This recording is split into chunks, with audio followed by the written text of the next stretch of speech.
ಹೆದ್ದಾರಿಯಲ್ಲಿ ಏನಾದರೂ ಅನಾಹುತಗಳು ಸಂಭವಿಸಿದಾಗ ಯಾವುದೇ ಪ್ರತಿಫಲಾಪೇಕ್ಷೆ ಇಲ್ಲದೆ ಮೊದಲು ನೆರವಿಗೆ ಧಾವಿಸುವುದು ಆಟೋ ಚಾಲಕರು. ರಾತ್ರಿ ಹಗಲೆನ್ನದೆ ದಿನದ 24 ಗಂಟೆಯೂ ನಗುಮುಖದಿಂದಲೇ ಜನರಿಗೆ ಸೇವೆ ನೀಡುವ ಆ ಊರ ಆಟೋ ಚಾಲಕರಿಗೆ ಶಾಶ್ವತ ನೆಲೆ ಎಂಬುದೇ ಇಲ್ಲ. ನಿತ್ಯವೂ ಅಲ್ಲಿಂದಿಲ್ಲಿಗೆ ಇಲ್ಲಿಂದಲ್ಲಿಗೆ ನಿಲ್ದಾಣವನ್ನ ಸ್ಥಳಾಂತರ ಮಾಡುವ ಆ ಊರ ಆಟೋ ಚಾಲಕರ ಪಾಡು ಕೇಳುವವರೇ ಇಲ್ಲ. ಅಷ್ಟಕ್ಕೂ ಆ ಊರು ಯಾವುದು, ಅಲ್ಲಿನ ಸಮಸ್ಯೆಯಾದರೂ ಏನು ಅಂತೀರಾ? ಈ ಕುರಿತಾದ ಒಂದು ಸ್ಪೆಷಲ್ ರಿಪೋರ್ಟ್ ಇಲ್ಲಿದೆ ನೋಡಿ.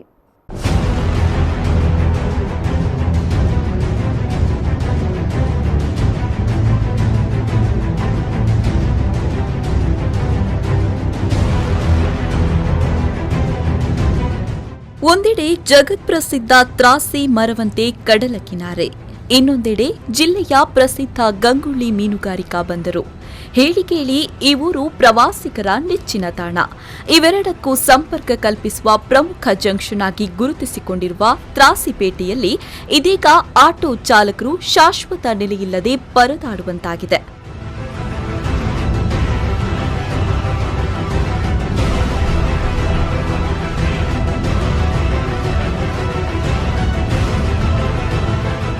ಚತುಷ್ಪಥ ಹೆದ್ದಾರಿ ಕಾಮಗಾರಿ ಬಳಿಕ ಅತಂತ್ರರಾದ ತ್ರಾಸಿಯ ರಿಕ್ಷಾ ಚಾಲಕರಿಗೆ ತಮ್ಮ ರಿಕ್ಷಾ ನಿಲ್ದಾಣವನ್ನ ಅಲ್ಲಿಂದಿಲ್ಲಿಗೆ ಇಲ್ಲಿಂದಲ್ಲಿಗೆ ಸ್ಥಳಾಂತರಿಸುವುದೇ ನಿತ್ಯದ ಕಾಯಕವಾಗಿಬಿಟ್ಟಿದೆ.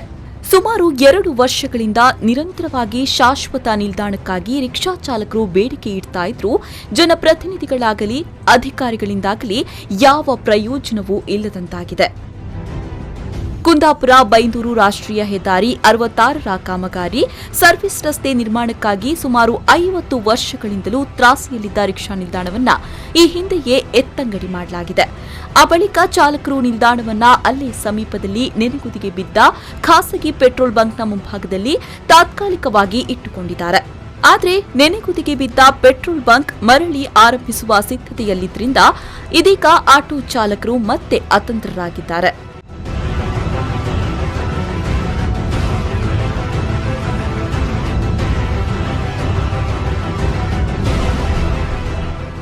ತ್ರಾಸಿಯ ರಿಕ್ಷಾ ನಿಲ್ದಾಣಕ್ಕೆ ಸರಿಸುಮಾರು 40ರಿಂದ 50 ವರ್ಷಗಳ ಇತಿಹಾಸವಿದೆ.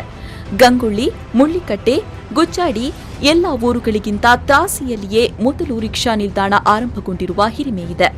2-3 ಚಾಲಕರಿಂದ ಆರಂಭಗೊಂಡ ನಿಲ್ದಾಣದಲ್ಲಿ ಈಗ 44 ರಿಕ್ಷಾಗಳಿದ್ದು, ಇನ್ನು ಹೊಸದಾಗಿ 4 ರಿಕ್ಷಾಗಳು ಸೇರ್ಪಡೆಗೊಂಡಿದೆ. ಆಗೆಲ್ಲ ಇಲ್ಲಿ ಯಾವುದೇ ಅಪಘಾತ ಸಂಭವಿಸಿದ್ರೂ ರಿಕ್ಷಾದವರೇ ಗಾಯಾಳುಗಳನ್ನು ಆಸ್ಪತ್ರೆಗೆ ಸಾಗಿಸ್ತಾ ಇದ್ರು. ಇಲ್ಲಿಯ ಜಂಕ್ಷನ್ಗೆ ಬ್ಯಾರಿಕೇಡ್ಗಳನ್ನು ಕೂಡ ತ್ರಾಸಿ ರಿಕ್ಷಾ ಚಾಲಕ ಮಾಲಕ ಸಂಘದವರು ಕೊಡುಗೆಯಾಗಿ ನೀಡಿದ್ದಾರೆ. ನಿಲ್ದಾಣಕ್ಕೆ ಸೂಕ್ತವಾದ ಸ್ಥಳವಿಲ್ಲದೇ ಇರುವುದರಿಂದ ಅಲ್ಲೇ ಸಮೀಪದಲ್ಲಿ ಗಂಗೊಳ್ಳಿಗೆ ಸಂಚರಿಸುವ ಬಸ್ ನಿಲ್ಲುವ ಪಕ್ಕದಲ್ಲಿ ನಿಲ್ಲಿಸಿದ್ರೆ ಅಲ್ಲಿ ಬಸ್ಗಳಿಗೆ ತೊಂದರೆಯಾಗುತ್ತೆ.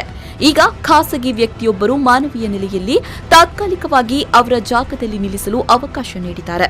ಆದರೆ ಅವರು ಪೆಟ್ರೋಲ್ ಬಂಕ್ ಆರಂಭಕ್ಕೆ ಸಿದ್ಧತೆ ನಡೆಸಿದ್ದು ಅಲ್ಲಿಂದಲೂ ತೆರವು ಮಾಡುವುದು ಅನಿವಾರ್ಯವಾಗಿದೆ.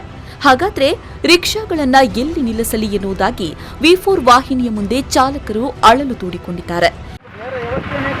ಗ್ರಾಮ ಪಂಚಾಯತ್ ಕೂಡ ನಾವು ಮನವಿ ಕೊಟ್ಟಿದ್ದೀವಿ. ಗ್ರಾಮ ಪಂಚಾಯತ್ ಅಧ್ಯಕ್ಷರಿಗೂ ಬಿಡಿಒಗೂ ಹಲವಾರು ನಾವು ಮನವಿಯನ್ನು ಕೊಟ್ಟಿದ್ದೀವಿ. ಅಲ್ಲಿ ಮನವಿ ಮಾತ್ರ ನಮಗೆ ತಗೊಂಡ ರಸ್ತೆ ಬಿಟ್ಟರೆ ಮತ್ತು ಏನು ನಮಗೆ ಸ್ಪಂದನೆ ಮಾಡಿಲ್ಲ. ಅದ ನಂತರ ಮಾನ್ಯ ಶಾಸಕರಿಗೆ ಕೂಡ ಹೇಳಿದ್ದೀವಿ, ಮನವಿ ಕೂಡ ಕೊಟ್ಟಿದ್ದೀವಿ. ಅದ ನಂತರ ಮೊನ್ನೆ ಸಂಸದರಿಗೆ ಕೂಡ ಬೈಂದೂರಿಗೆ ಕೊಟ್ಟಿದ್ದೀವಿ. ಅದ್ರ ಬಗ್ಗೆ ಕೂಡ ಮಾಡ್ತೇವೆ ಹೇಳಿದ್ದಾರೆ. ಇನ್ನೂ ಬರಬೇಕಷ್ಟೇ. ನಮ್ಮ ಬೇಡಿಕೆ ನಮಗೆ ಸರಿಯಾದ ಒಂದು ಸ್ಟ್ಯಾಂಡ್ ಒಂದು ಬೇಕು. ಒಂದು ಸಂಸದರು ಇರಲಿ, ಮಾನ್ಯ ಶಾಸಕರಿರಲಿ, ಗ್ರಾಮ ಪಂಚಾಯತ್ ವತಿಯಿಂದ ನಮಗೆ ತ್ರಾಸಿ ರಿಕ್ಷಾ ನಿಲ್ದಾಣಕ್ಕೆ ಒಂದು ಸರಿಯಾದ ಒಂದು ವ್ಯವಸ್ಥೆಯನ್ನು ಬೇಕು. ಈಗ ಇರುವ ಸ್ಥಳ ಖಾಸಗಿಯಾಗಿರುವುದರಿಂದ ಚಾಲಕರು ತುರ್ತಾಗಿ ಅಲ್ಲಿಂದ ರಿಕ್ಷಾಗಳನ್ನು ನಿಲ್ಲಿಸಲು ಬೇರೆಡೆ ಸ್ಥಳಾಂತರಿಸಬೇಕಿದೆ.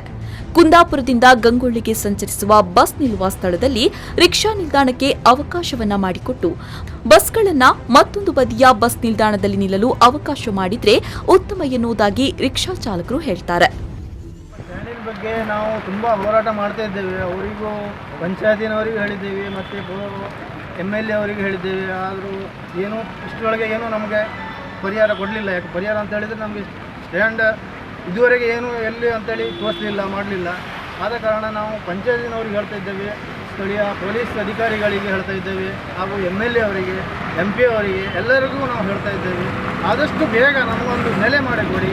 ಒಂದು ಸ್ಟ್ಯಾಂಡಿ ಒಂದು ನೆಲೆ ಮಾಡಿಕೊಡಿ ಅಂತ ಅವ್ರ ಹತ್ರ ಮನವಿ ಮಾಡ್ತಾ ಇದ್ದೇವೆ. ಒಟ್ಟಿನಲ್ಲಿ ಹೆದ್ದಾರಿ ಕಾಮಗಾರಿ ಬಳಿಕ ನೆಲೆ ಕಳೆದುಕೊಂಡ ತ್ರಾಸಿ ರಿಕ್ಷಾ ಚಾಲಕರು ಶಾಶ್ವತ ನಿಲ್ದಾಣವನ್ನ ಮಾಡಿಕೊಡಬೇಕು ಎನ್ನುವುದಾಗಿ ಸಂಸದರು, ಶಾಸಕರು ತ್ರಾಸಿ ಗ್ರಾಮ ಪಂಚಾಯತ್ಗೆ ಮನವಿ ಕೊಟ್ಟಿದ್ದಾರೆ. ಆದರೆ ಈವರೆಗೂ ಯಾರಿಂದಲೂ ಸಕಾರಾತ್ಮಕ ಸ್ಪಂದನೆ ಮಾತ್ರ ಸಿಕ್ಕಿಲ್ಲ. ಈಗಲಾದರೂ ಆಟೋ ಚಾಲಕರ ಬಗೆಗಿನ ಕಾಳಜಿಯಿಂದ ಶಾಸಕರು ಸ್ಥಳೀಯ ಪಂಚಾಯತ್ ನೆರವಿಗೆ ಬರಲಿ ಅನ್ನೋದೇ ನಮ್ಮ ಈ ವರದಿಯ ಆಶಯ. ಶ್ರೀಕಾಂತ್ ಹೆಮ್ಮಾಡಿ, ವಿ4 ನ್ಯೂಸ್ 24/7 ಕುಂದಾಪುರ.